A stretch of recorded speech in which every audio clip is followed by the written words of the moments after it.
आती रहती हैं, परंतु बुद्धिजीव उसका संतुलन बनाकर उसे शुद्ध भी करते हैं।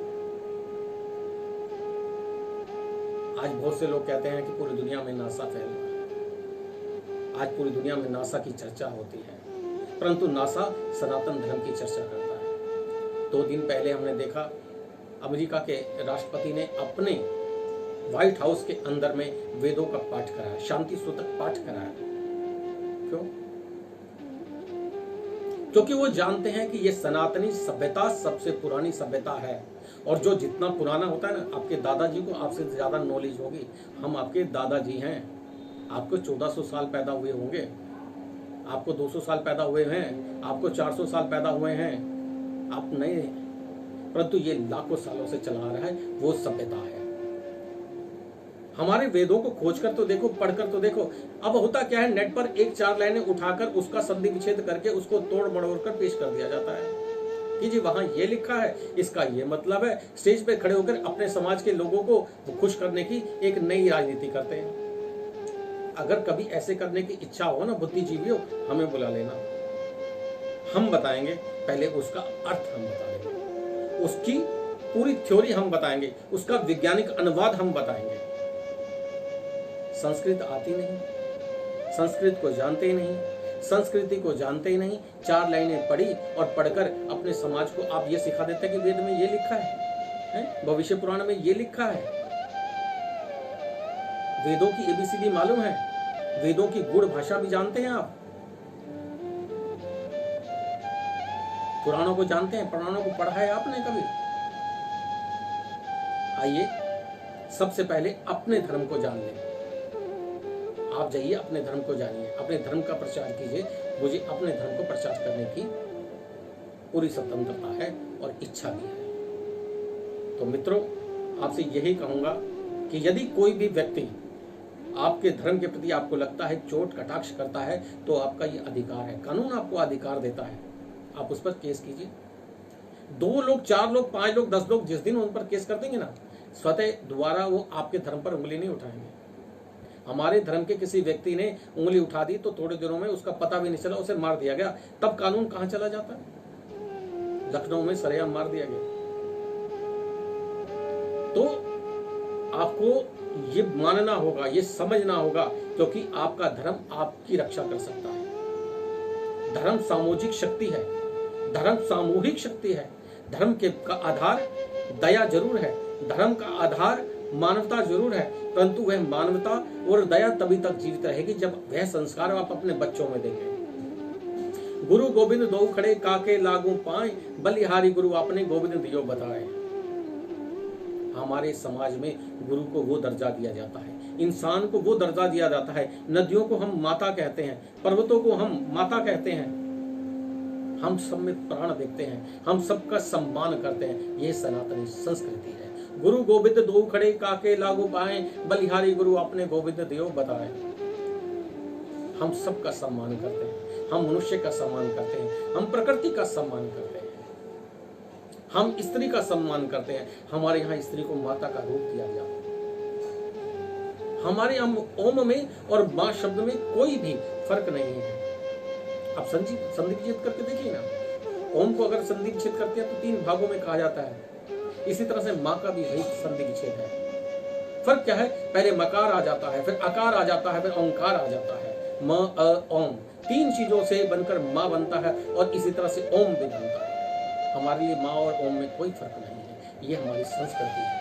हम स्त्री जाति का भी उतना ही सम्मान करते हैं, हम गौ को भी माता मानते हैं, हम पशुओं का भी सम्मान करते हैं। ये हमारी संस्कृति है।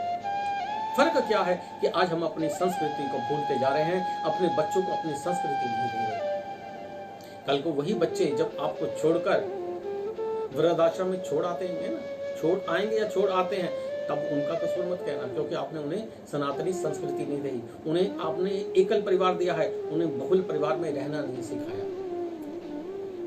जो हमारे बहुल परिवार थे ना, हम एक दूसरे के दर्द को समझते थे। आज हम कल खोरे होते जा रहे हैं। आज हम अकेला रहना पसंद करते हैं। आज पत्नी अपने पति के साथ एक कमरे में बंद रहना पसंद करती है, परंतु अपने पड़ोस में होने वाले किसी पड़ोसी की चर्चा नहीं करते हम लोग। आज हम बड़े महलों में रहना पसंद करते हैं, परंतु उन महलों में रहते हुए हमारे पड़ोस में क्या हो रहा है हमें उससे कोई मतलब नहीं। अगर हमारे पड़ोस में कोई मर रहा है ना, तो हमारी ये सोच है, अरे देख लेगा अपने आप, हमें क्या लेना देना। अगर आज 10 आदमी आकर आपके पड़ोसी के ऊपर हमला कर देते हैं ना, तो आपकी सोच ये होती है, मरने देना, हमारा क्या जा रहा है। ये जो हमारा क्या जा रहा है ना, यही एक दिन आपका नाश करेगा। यही आपको एक दिन वृद्धावस्था में, आपको याद रखना, आपको किसी वृद्धाश्रम में लेकर जाएगा। क्यों? क्योंकि आपने बच्चों को संस्कार यही दिया है। आप चाहते हैं कि आपके बच्चे विदेश में रहें, आप चाहते हैं कि आपके बच्चे बहुत ज्यादा पढ़ें, आप चाहते हैं आपके बच्चे बहुत ज्यादा इंटेलिजेंट हो जाएं। पर ये इंटेलिजेंट कैसे इंटेलिजेंट है?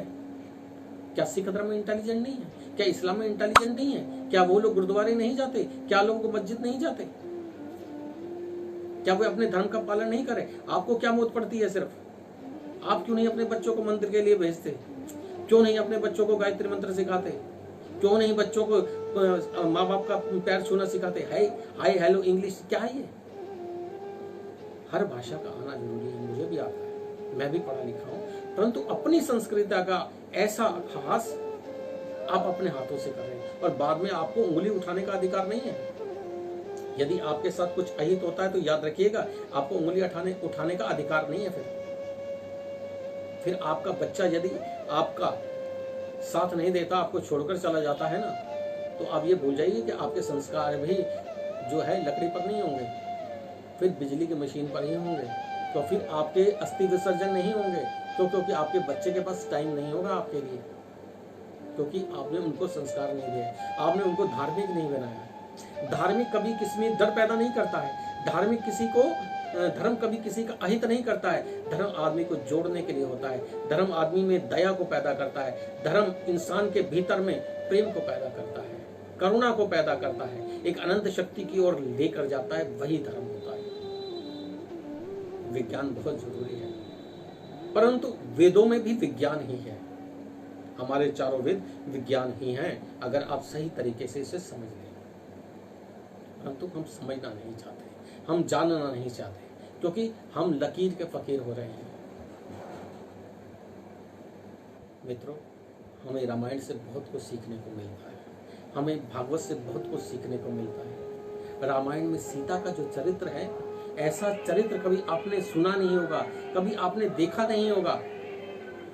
आज 30 साल के बाद में जब रामायण टीवी पर आती है ना, आज भी 25 साल से ऊपर का व्यक्ति रोने लगता है। क्यों? क्योंकि वहां चरित्र का बखान होता है। ये हमारी संस्कृति है।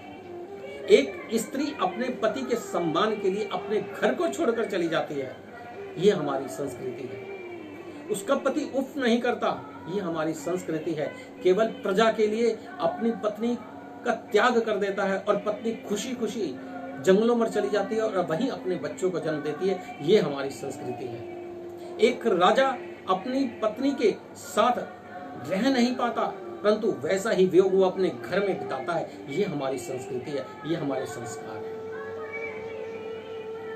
हम पशु हत्या नहीं करते, हम इंसान की हत्या नहीं करते, ये हमारे संस्कार है।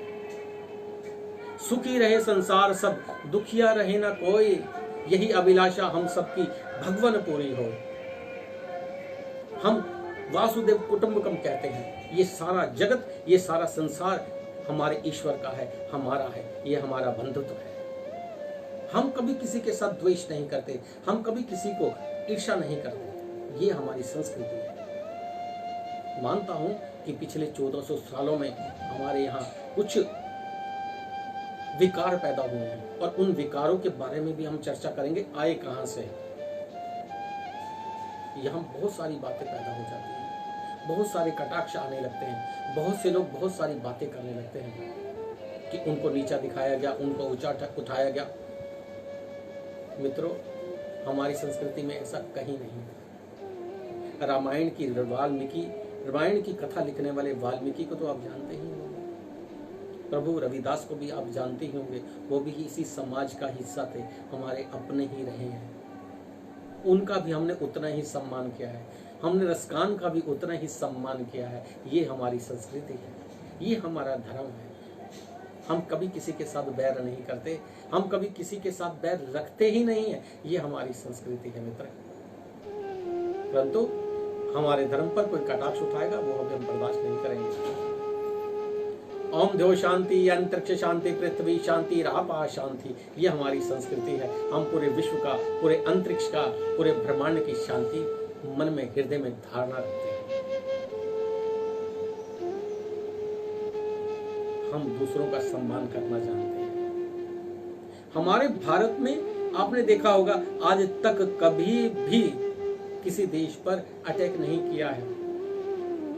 भले हमारे देश पर दूसरों ने अटैक किया, उसके बाद हमने उनका जवाब दिया होगा। ये हिंदू संस्कृति है, ये सनातन संस्कृति है। कोई खतरनाक जानवर हमारे पर अटैक करने भी आता है ना, हमारी संस्कृति उसे मारने के लिए भी हमें प्रेरित नहीं करती। इंसान तो बहुत दूर की बात है। तो ये सनातन संस्कृति है बंधु। और जिस सनातन संस्कृति से आप जुड़े हुए हैं ना, आने वाले अपने वंशजों को वही संस्कृति आपको देनी होगी। आपसे निवेदन करूंगा, कोरोना काल चल रहा है, ये वरदान काल है। आज आप अपने बच्चों में बैठे हैं, बच्चों के साथ बैठे हैं, उन्हें सिखाइए, उनके साथ रामायण लेकर बैठिए, उनके साथ हनुमान चालीसा लेकर बैठिए। नेट आपके पास है, मोबाइल आपके पास है, उन्हें कॉमिक्स पढ़ाइए। बहुत सारी कॉमिक्स ऐसी आती हैं, ऐसे चित्रों वाली सुंदर कॉमिक्स हैं जिनमें आप अमर चित्र कथा इत्यादि मैं बचपन में पढ़ा करता था। धार्मिक कहानियां, धार्मिक मर्म को हमारे भीतर उतारते हैं। मैं बता दूं कि मेरे जीवन पर मुझे इस क्षेत्र में लाने के लिए, एक पत्र होने के बावजूद, पत्रकार होने के बावजूद मैं इस क्षेत्र में आया, तो उन कहानियों का बहुत बड़ा योगदान रहा। मैं ये नहीं कहता कि आप अपने बच्चों को महात्मा बना देना। यहाँ भारत में हर इंसान ही महात्मा है, सबकी आत्मा महान है, क्योंकि वो सनातनी आत्मा है, क्योंकि उनमें करुणा है। जब कोई भूखा मरने लगता है ना, तो अपने घर का आटा लेकर भी रोटियां बनाकर हम लोग बाहर निकल जाते हैं बांटने के लिए। यही करुणा हमारी हिंदू सनातनी संस्कृति है। आज कोरोना के टाइम में आप देख रहे होंगे, अगर किसी के पैर में जलन हो रही है, धूप में वो परेशान है ना, तो लोग जूते बांट रहे हैं। अब जेठ का महीना आएगा ना, लोग ठंडा पानी बांटेंगे, जूता बांटेंगे, छाता बांटेंगे। ये हमें दान करना सिखाया जाता है। कर रहे हैं ना लोग, ये वहीं से पैदा हुआ है, हमारी संस्कृति से ही पैदा हुआ है। और लोग क्यों नहीं बांट रहे? क्योंकि उन्हें सिखाया ही नहीं जाता। आज कोरोना काल है, आप अपने बच्चों को अभी से सिखाइए, उनके साथ बैठिए, उन्हें कोई सा एक मंत्र सिखाइए। उन्हें हनुमान चालीसा आनी चाहिए, सबसे आसान है। उन्हें सुंदरकांड नहीं सिखा सकते, पूरी रामायण नहीं आ सकते, तो उन्हें छोटी सी रामायण हिंदी की ही सिखा दीजिए, एक श्लोक की रामायण ही सिखा दीजिए, कोई सा एक दोहा ही सिखा दीजिए, और कुछ नहीं तो संग की प्रार्थना ही सिखा दीजिए। नमस्ते सदा अवस्थले मातृभूमि, कम से कम अपनी मातृभूमि को ही तो नमन कर लेंगे। ओम भूर्भुवः स्वः सिखा दीजिए, ओम त्र्यंबकम यजामहे सिखा दीजिए। कुछ सिखाइए, आरंभ कीजिए, उन्हें धर्म की ओर ले जाइए, उन्हें दिखाइए कि हमारे धर्म की उदारता कितनी बड़ी है। सुखी रहे संसार, सब दुखिया रहे न कोय, यही अभिलाषा हम सबकी भगवन पूरी होए। यहाँ हमने कहाँ अपने लिए मांगा है? यहाँ हमने कहाँ कहा है कि हे भगवान सब कुछ मुझे दे दे? ये अभिलाषा हम सबकी भगवन पूरी होए, कि सबके लिए हम मांगते हैं। सुखी रहे संसार सब। मेरे मोहल्ले में हर तरह के व्यक्ति रहते हैं, परंतु मैंने कहीं ये नहीं कहा है कि सुखी रहे संसार सब। मेरे संसार में सभी हैं, ये सभी परमात्मा सुखी रहने चाहिए। यही सनातनी संस्कृति है। अपने बच्चों को यही शिक्षा आपको देनी होगी कि माता के प्रति उनका क्या कर्तव्य है। अगर आपने उन्हें ये इंग्लिश सभ्यता सिखाई ना, तो ये निश्चित है कि बड़े होने पर वो बच्चे एक दिन आपको छोड़कर जाएंगे। यदि आपने उन्हें सीता का मर्म सिखाया, यदि आपने उन्हें राम का मर्म सिखाया, आपने उन्हें लक्ष्मण का मर्म सिखाया, आपने उन्हें भरत का मर्म सिखाया, तो निश्चित वो एक दिन अपने भाई, अपने परिवार और अपने समाज के लिए जिएंगे। आप अपने भाई से नहीं बोल पा रहे, अपने भाई से नहीं बात कर पाते, कोई बात नहीं, परंतु ध्यान रखिए, उन पर निगाह आपकी परमानेंट होनी चाहिए। कहीं उसको जरूरत तो नहीं है। आज हमारे समाज में आप देखेंगे भाइयों में प्रेम खत्म हो गया है, पर इसका मतलब ये नहीं है कि वो दुश्मन हो गए हैं। आज भी एक भाई के दूसरे भाई पर कभी प्रॉब्लम आती है तो दोनों खड़े हो जाते हैं। ये है संस्कृति है।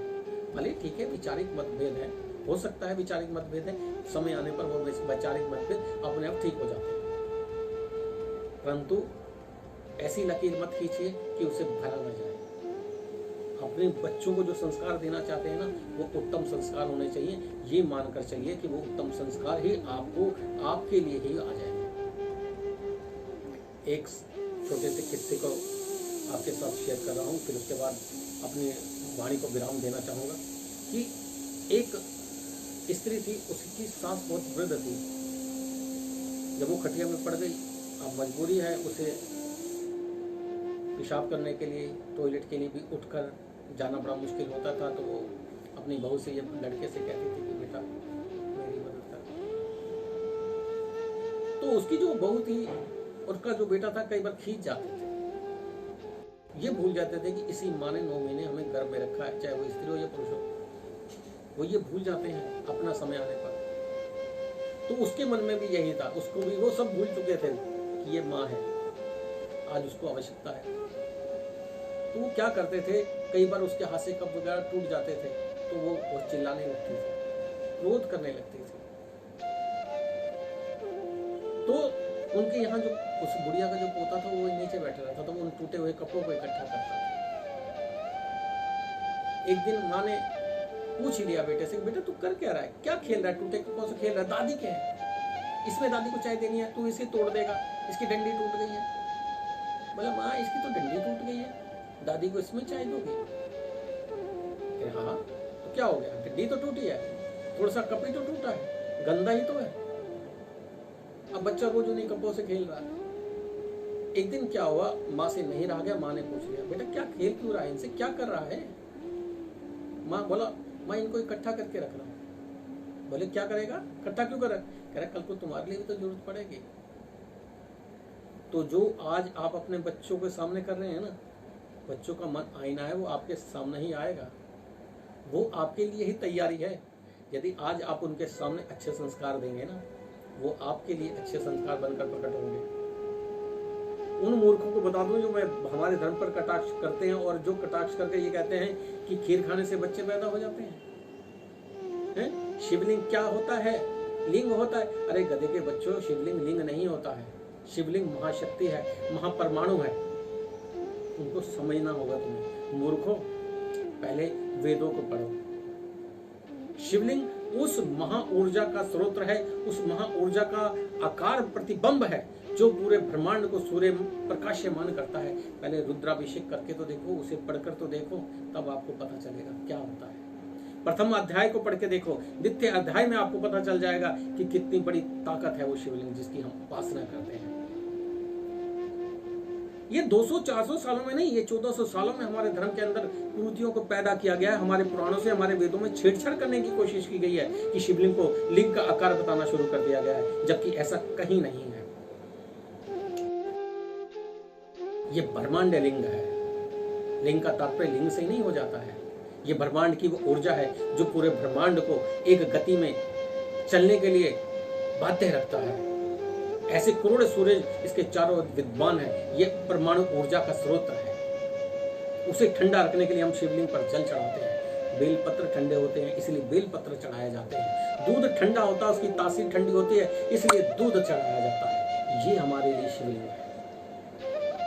आपने कभी परमाणु ऊर्जा के केंद्रों को जाकर देखिए, उसका आकार शिवलिंग के आकार की भांति ही होता है। जिस तरह से शिवलिंग पर जल चढ़ाया जाता है, इसी तरह उसे भी ठंडा रखने के लिए उसकी परिधि के चारों ओर पानी का एक घेरा होता है जो उसे कभी भी गर्म नहीं होने देता। यही शिवलिंग है, यही हमारी संस्कृति है। परंतु ये खोज के विषय है, इस पर खोज होनी चाहिए। तो मैंने बताया ना कि जैसे कुछ लोगों ने कह दिया खीर खाने से बच्चे हो जाते हैं, या शिवलिंग के बारे में कटाक्ष। बहुत आसान है, ये चमड़े की जुबान हिला देना बहुत आसान है, परंतु इस पर खोज करना, इसके द्वारा खोज करना बड़ा मुश्किल है। और वेद और पुराण खोज करने के लिए हैं। आप खोज करके देखिए, फिर आके आप बात कीजिए कि शिवलिंग क्या है, फलाना क्या, आपको पता चल जाएगा। जहां लोग धरती को आज से 200-300 साल पहले चपटा बताया करते थे, वहां हम अंतरिक्ष विज्ञान की चर्चा हमारे वेदों में मिलती है। आप रुद्राभिषेक करते हैं ना उपाध्याय जी, उसके दूसरे अध्याय का अनुवाद देखिए, उसमें ब्रह्मांड की चर्चा है, ब्रह्मांड के निर्माण की चर्चा है, अनंत कोटि सूर्य की चर्चा की गई है। वो सिद्ध करता है कि हमें अंतरिक्ष के विज्ञान की जानकारी आज से नहीं, लाखों साल पहले से ही प्राप्त थी। नासा उसे कहता है कि एलियन आकर हमारी मदद किया करते थे। अगस्त्य ऋषि को एलियन की स्पॉट थी, वो उनको शिक्षा दिया करते थे। एलियन कौन है? वो देवी देवता ही थे जो समय समय पर धरती पर आते थे और आज भी आते हैं। और अपनी बात को यहीं विश्राम देना चाहूंगा और जाते जाते आपसे निवेदन करूंगा, फिर आपके साथ लाइव होने की कोशिश करूंगा, समय समय पर लाइव आऊंगा। तब तक एक ही बात से अपनी बात कहूंगा कि नमामि शमीशान निर्वाण रूपम विभम व्यापकम ब्रह्म वेदा स्वरूप।